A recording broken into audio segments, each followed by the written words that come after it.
Grandpa gave up what time he had left for revenge on my behalf.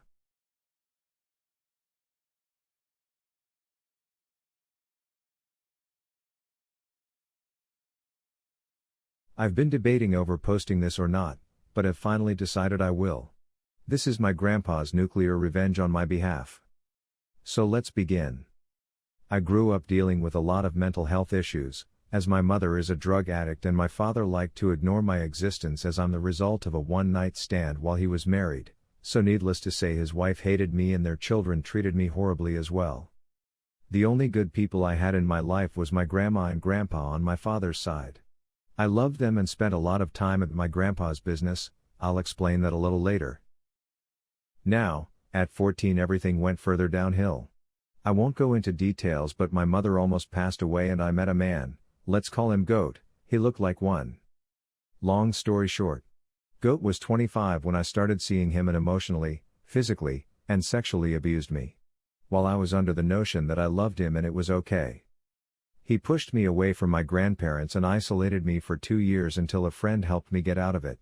During this next year, Goat stalked me, threatened me, and had me absolutely terrified. I was afraid of going to the police as I didn't want to bring harsh light to my grandpa's business, and because I was afraid. I was staying at my friend's house for a while during this time, as my panic attacks and, what I now know as PTSD was horrible and I hated to be alone. During this time my grandmother passed away. One of the only lights in my life left. So I became worse. I began drinking and going to parties and trying to forget my life. Right before my 18th birthday, Goat made a real-life appearance again. On my way back from a big party he jumped me, beat me black and blue and almost killed me. I was found and taken to hospital where they began treating me, and as I was underage, they asked me to call an adult in my life that they could talk to. I tried to call my father but he didn't pick up. Knowing my mother wasn't going to help I had to call my grandfather. He was at the hospital in lightning speed, and for the first time in my life I watched this man that had built his own empire really break down. Even at my grandma's funeral he didn't cry. I spent 2 months in hospital. With police questioning me and my grandpa by my side every day. During this time, he met my friend who helped me out of it all at the beginning and became very close to him. My grandfather helped me get on my feet for a whole year. Until one day he had a large family gathering and socialized the whole time, taking me with him. That night I will never forget. We went to get ice cream and then he just hugged me for a very long time, holding me tight and reassuring me everything would be okay. The next day my grandpa exacted his revenge. Now, my grandpa was the owner of a well-off law firm that also had private detectives in a smaller office in his building. He apparently tracked down Goat and went about his revenge. My grandpa shot Goat 3 times in the stomach and once in the chest. Goat passed away in the hospital later that day while my grandpa was taken in and soon put in jail for manslaughter which he pleaded guilty to. I never got the chance to visit my grandpa in jail as he passed away soon after in jail from complications. 1 week after my grandpa's death, I got a call from his solicitor. He asked me to go in and immediately I was met with a lengthy letter from my grandpa, which was nothing but loving, and showed that he had found out he had terminal lung cancer and wouldn't live much longer, but he couldn't happily leave me alone in this world without Goat being gone too. My grandpa left almost everything to me. At 20, I would inherit the law firm and could do as I pleased with it, and I also inherited 95% of his savings, his house he lived in with grandma and his other assets. In case anyone is interested, I turned 21 last week. I'm currently working at the law firm. My grandpa's secretary, now the CEO, has taken over the important things in the building and makes most of the decisions. I spent half the money I was given in locked saving funds for all of the younger family members to go to college when it's time. I cut all contact with my father who tried to steal money from me during the death arrangements of Grandpa. My friend mentioned earlier in the story is now my fiancée and we are getting married next summer. I'm still suffering from PTSD and depression, but it's getting better every day. I'm in therapy for my PTSD treatment. I got a tattoo from my grandpa and grandma on my back of 2 lions protecting a cub. I also opened up a safe house for anyone going through abuse of any kind. No matter the race, gender, or age, I'm trying to help anyone I can in that situation. Besides for what I've put away for later in life, I'm also thinking of opening up the bakery I always wanted, and employing the people that need the job and help the most, but I'm unsure at the moment about that. My grandpa and grandma were God sent, and to this day I miss them greatly, but I know I couldn't have changed the stubborn old man's mind even if I tried. TLDR. My grandfather killed my abuser and left everything the law didn't take to me. Edit. Thank you for all the comments. It's so uplifting and entertaining to hear people talk so highly of my grandpa. Thank you everyone for being so wholesome and amazing. I helped my mom take my dad to court. I am not sure if this counts as pro-revenge, but I wasn't sure where to post this, and resentment for my dad led to the story which took place 7 years ago. So you get a picture of the person he is. It's a bit of a story. So I hope you have a cup of tea ready. When I was 5 years old, my parents separated.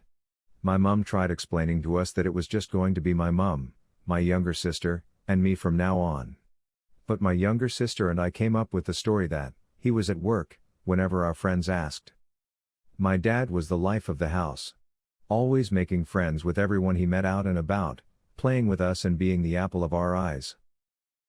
About a month after the separation, my mom announced to us that my dad was coming back. My parents were going to try again. Of course, being the kids that we were so happy. I still remember my brother and I screaming and shouting as our mother watched with a happy smile. It did not last. I started to notice things. He wasn't the dad I remembered. He would berate my mom for the smallest of things. Things like the way she ate, the food she cooked, and the friends we had. I remember my dad forbidding my brother from going over to my aunt's house for a sleepover with my cousins because my aunt left the window open at night. My dad was controlling and would restrict us all from doing things. He ruled the house with an iron fist. A year of us living like the happy family my dad wanted, my mom said that my dad was not coming back. I didn't feel a certain way, for I didn't like the way my family was turning out. My younger sister, who had previously been the loudest of us, would not talk to anyone. It had gotten so bad that her teachers often asked me to sit in her reading lessons, as her teachers couldn't assess her reading level as she wouldn't trust anyone but me. My brother, who was the kindest boy I ever knew, was picking fights and getting detentions all the time at school. And my mother only left the house for school runs.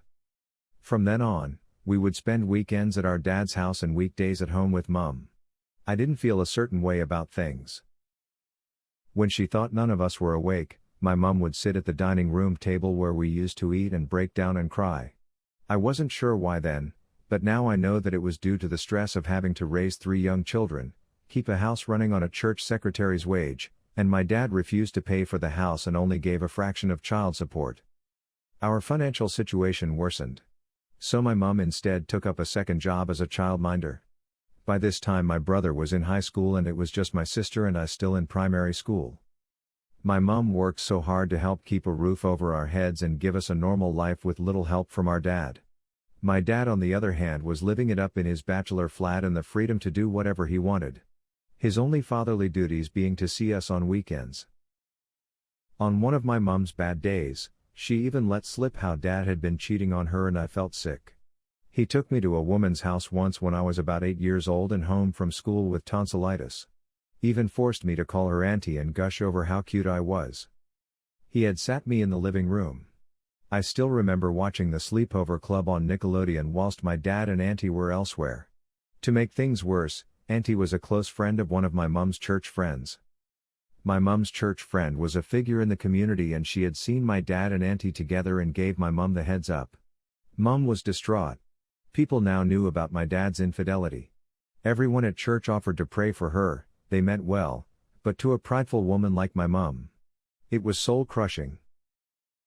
9 years after the divorce, my father was now happily married to his new wife and had given us 2 new step-siblings. By then, my brother had cut all ties with our dad, my sister was going through her rebellious teen phase, and I was constantly an anxious mess. My mother on the other hand was still struggling due to our financial situation at home as she had 3 teenagers to support. Then my oldest half-sister, who luckily did not have the same dad, and her husband, who was a police officer and had studied law, managed to convince my mom to seek legal action. As a result, she told us that she was going to take our dad to court, But she needed an address for her lawyers to send him a letter. An address she didn't have. Neither my sister nor brother knew where he lived as he had moved recently, but on each visit to his home, I made sure to keep special attention to all the road signs, landmarks, etc. This was my time to shine. After a quick Google search, I found his home and wasted no time in giving the address to my mom. A couple of weeks later, my younger sister gets a nasty text from my dad saying to never ask him for anything again. For we had betrayed him. My brother and I didn't care much, but my sister was pretty upset. Months later, my parents go to court. My mom brought my older half-sister, different dad, her husband, and my brother with her. My father went alone. He appeared sallow, a shell of the man he was from our childhood, and revealed to my brother that he was ill with prostate cancer. We were sad for him, but that did not change the way that any of us felt. I felt only pity for him. For my dad is a man of pride. He prided in his health, something his parent did not have. Despite my dad bringing up his sickness and treatment, he was forced to pay the child support he owed my mother. Over the past 10 years, he had accumulated thousands of pounds he had avoided paying my mother by secretly reducing the amount of arrears he put into her account monthly. He had to repay what he owed in monthly settlements until both my sister and I turned 18. It was a small victory for us. The settlement did nothing to stop his cheating ways. He cheated on my now ex-stepmother after being declared cancer-free. And I'm glad to say that I happily told her what he was doing after I put my skills to good work again. My grandmother's story of revenge against her parents. Edit. I posted this a month ago, but it got removed because people didn't think that it was pro-revenge, and to me something felt off about it. So I called my grandmother and asked her about the story, and there were things I had no idea happened that makes this story a lot more interesting, in my opinion. This didn't happen to me, but it did to my grandmother, and it is one of the best stories I have ever heard in my entire life. Also, English isn't my first language, so sorry for any spelling mistakes. My grandmother grew up on a huge farm outside of a small town in Sweden. She is the second oldest out of 7 kids, 4 boys and 3 girls. Their parents were very respected in their community because of their farm and their products that they sold to the stores in the town. However, they were horrible to their kids and basically treated them like garbage. They were basically our entitled parents and our raised by narcissists, and my grandmother told me stories about some of the things they did that almost made me cry. The dad, my great-grandfather, beat his sons. This really effed all of them up, but especially the oldest of them, who ended up being as horrible as his father. Their mother, on the other hand, was just as bad. At times she refused to feed her kids because she thought they were too fat, and basically kept her daughters locked up on their farm so they could be as pure as possible, so that they could be married off down the road. The only times they ever really left their house was for school. My grandmother was pulled out of school when she was 13 years old to have her work, and basically act as a mother over the rest of her siblings, or when they went out with either one of their parents or one of their brothers because they were seen as the golden boys, and they couldn't do any wrong. The kids couldn't really tell anyone about what was happening as no one would believe them because of their parents' high status and social ties to the town. But despite her living situation, she kept her head high as she was growing up. She is the strongest woman I know. Because so many of the siblings had the same resentment against their parents, they would try to help each other as much as they can and still try to find fun things to do. When my grandmother was 17, one of her younger brothers helped her out of the house and to the next town where they occasionally hosted a dancing night. There she just happened to meet the love of her life, my grandfather. According to my grandmother, they danced the entire night and that it was one of the best nights of her life.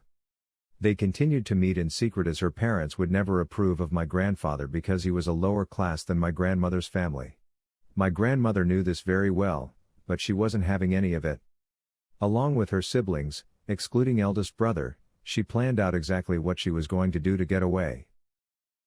Now, her mother owned this ridiculously expensive crystal duck. We are talking insanely expensive for this time period. Grandma arranged to be picked in the middle of the night, and she was picked up by my grandfather's friend who owned a car. And she just left. But before she did that, she took the crystal duck with her. This was her petty revenge to her parents. In the previous post I said that my grandmother signed over her shares of the farm to her sister. Turns out this wasn't the case. My grandmother's sister signed over her share to my grandma. And so did the rest of the siblings, excluding the oldest son. This was done outside of their parents' and eldest son's knowledge. With my grandfather, she moved a few towns over, used the duck to get a loan at a bank, where she used the money to buy a small apartment where she and my grandfather lived, and then waited. My grandfather was drafted for the army and was gone for almost 3 years, and during those 3 years, my grandmother went to medical school and became a nurse shortly after at the local hospital. Then one day, she hears the news. Her parents are trying to sell the farm. After my grandma left, more of their kids decided to leave their parents too, and after a few years, they didn't have any money left and needed to sell their land. So, my grandmother decides to talk to her parents after several years of not speaking to each other at all.